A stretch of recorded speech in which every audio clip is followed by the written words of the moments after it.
最近几天让俄罗斯头疼的消息呢是一个接着一个。先是俄中将前脚刚到酒店，后脚就被风暴阴影给袭击了。或许是为了悼念这位对手的离去，乌军紧接着又把俄军的 S-400 防空系统点了烟花，当做送别礼物。下面大兵带你详细了解一下。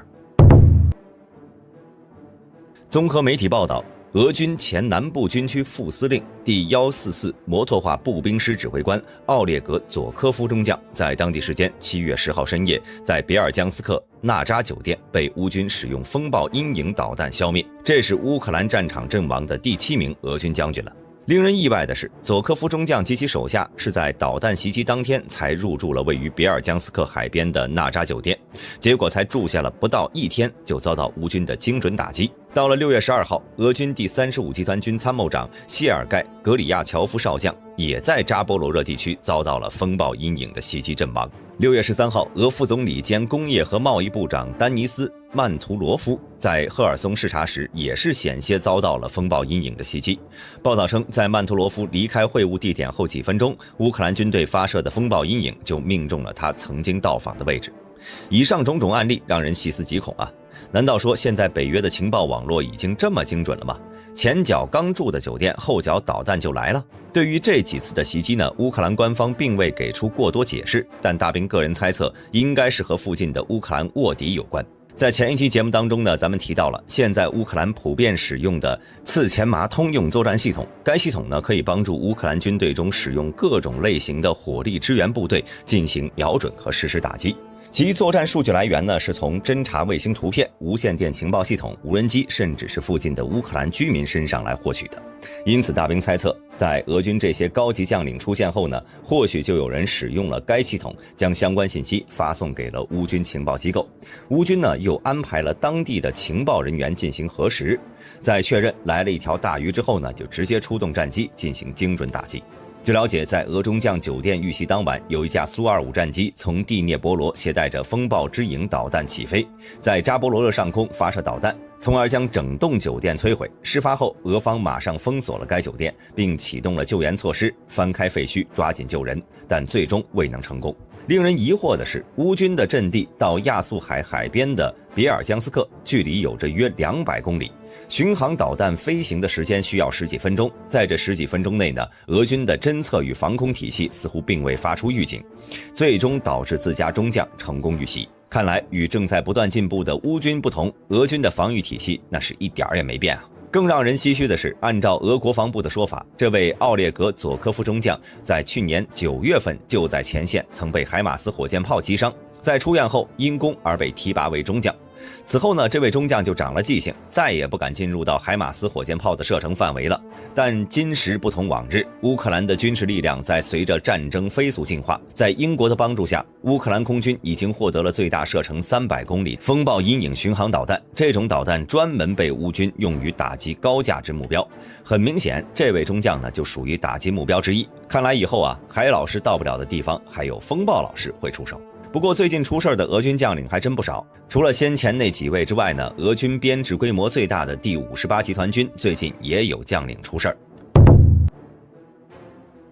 他就是该军的司令伊万·波波夫少将。相较于佐科夫中将的下场，这位少将算是比较幸运，也没有遭到风暴阴影的袭击，而是被俄国防部给撤职了。眼下正值乌军大反攻期间，俄第58集团军是在扎波罗热方向抵抗乌军反攻的主要力量之一，也是俄武装部队的主力王牌。为什么国防部要在这个关键时刻将司令撤职呢？对此，俄国防部总参谋长格拉西莫夫给出的理由是危言耸听。这也让大兵对波波夫少将所说的话感到好奇，究竟是何等锋利的语言，竟然能让俄国防部决定在战时撤其职务呢？下面我们来看一下这位少将最近都说了些什么。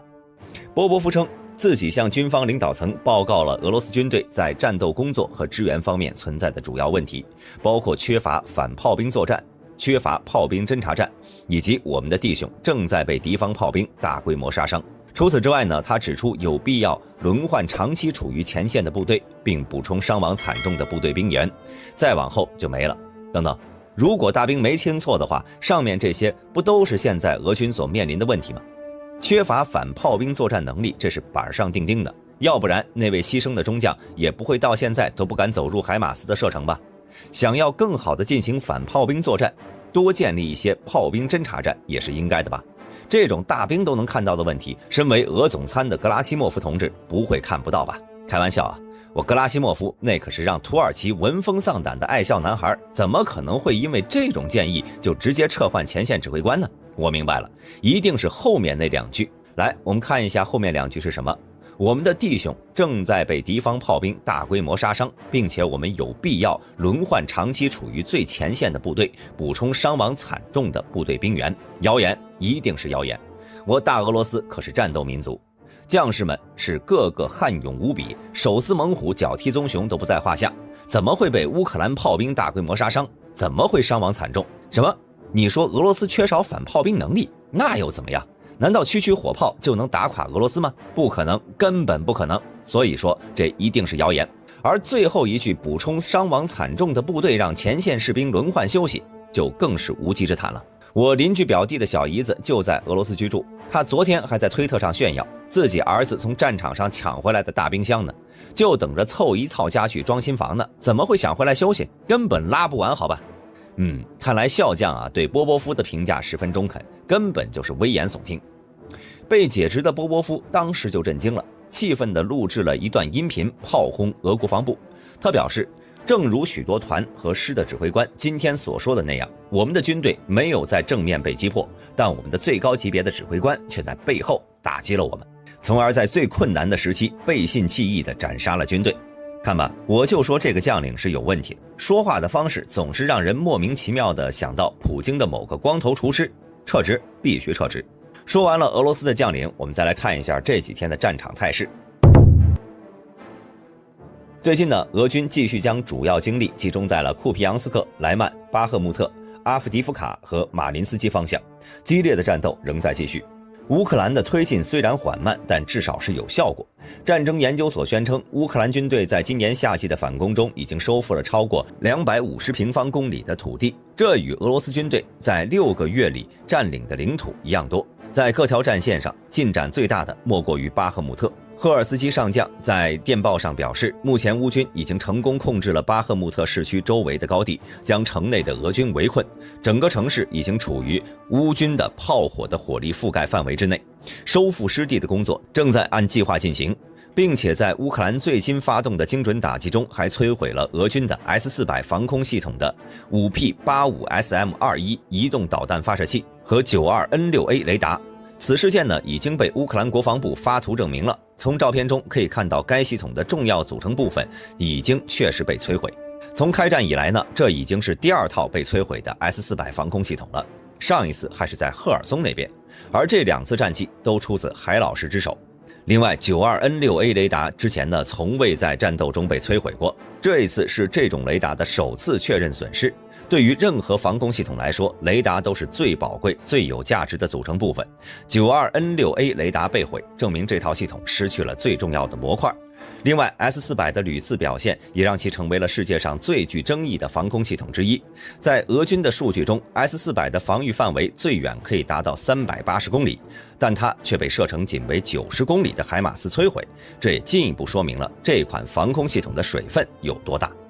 这个时候啊，或许有朋友会发出疑问，俄军野战防空网虽然是不如苏联时代了，但是也算是很稠密，让主防空系统受到损伤实在是匪夷所思的事情。其实这也是俄军的无奈之处。目前俄军野战防空是有3层，远程用 S-400 或者 S-300 PMU-2， 中距离用萨姆17山毛榉系列，近程用改进型萨姆8壁虎系列，末端防空用铠甲 S1 弹炮合一防空系统。壁虎这型中近程野战防空系统已经很老了，它曾在电影中猎杀过 F-18， 但在真实的战场上，它很难击落超级大黄蜂了，因为它的最大射高6500米，在超重甩掉副油箱后，大迎角爬升到8000米，它就无能为力了。而铠甲 S1 弹炮合一防空系统也被俄军认为能够摧毁海马斯火箭弹，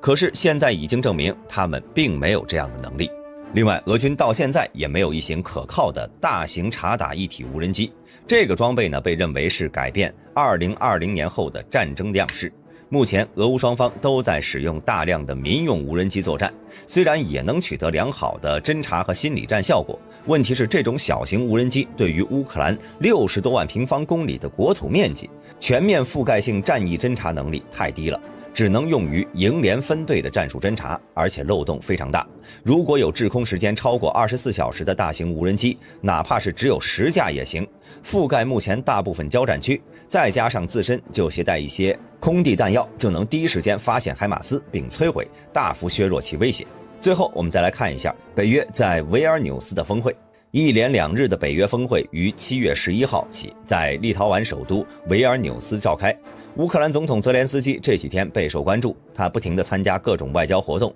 为乌克兰争取更多的支持。北约秘书长斯托尔滕贝格表示，各成员国领袖均同意一份声明，以确认乌克兰的未来在于北约。但声明中也表示，乌克兰目前暂时还不具备加入北约的资格，但是会以最大能力支持乌克兰打赢这场战争。乌克兰呢将得到除了北约部队直接参战外的一切必要的承诺，从而确保在这场战争中获胜。在战争结束后，北约将为乌克兰敞开怀抱。在周二的峰会中，G7团发表了支持乌克兰联合宣言，核心内容呢为各国将分别与乌克兰合作，提供具体双边长期的安全保证，包括帮助乌克兰维持一个足以保卫领土、抵御俄罗斯的武装力量。拜登表示，我们将帮助乌克兰建立一个强大的、有能力的国防，横跨陆海空，使之成为地区的稳定力量，以抵御任何威胁。那么大家对于本期视频都有什么看法？欢迎在下方的评论区留言。喜欢本频道的朋友，请点击下方订阅按钮。我们下期再见。